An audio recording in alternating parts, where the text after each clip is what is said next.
So yan sir, sungkitin nyo lang ng plastic remover, no?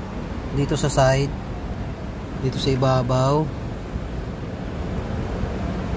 tapos yung dito, basta paikot hanggang sa matanggal nyo to. Matanggal nyo yan, angat nyo lang, wala na kayong ano yun dyan, clip lang. Tapos Phillips screw,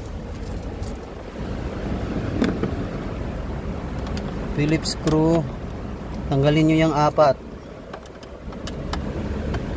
na screw.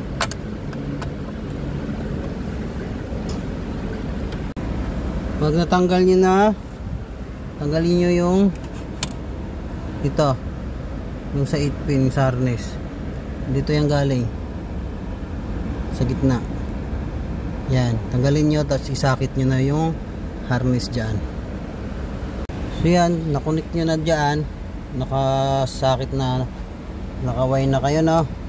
Yan, padaanin nyo yung wiring doon sa likod. Gagapang siya doon, dito, papunta doon sa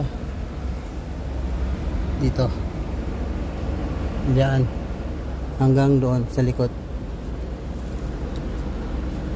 Okay, tapos ang gawin nyo, kabit nyo na yung camera dito.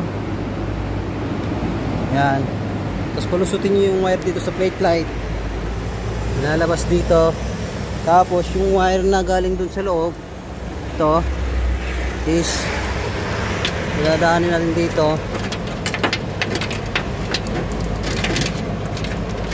Yan, tapos itutugtong nyo yan, tape nyo lang yan, tapos strap nyo na, strap. Tapos yung ground, kailangan to kasi ito yung trigger nya, lagay nyo na lang dyan.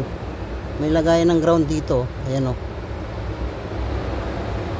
lagyan nyo lang ng nut.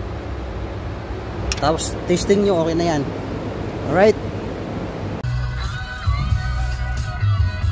yan yung reverse.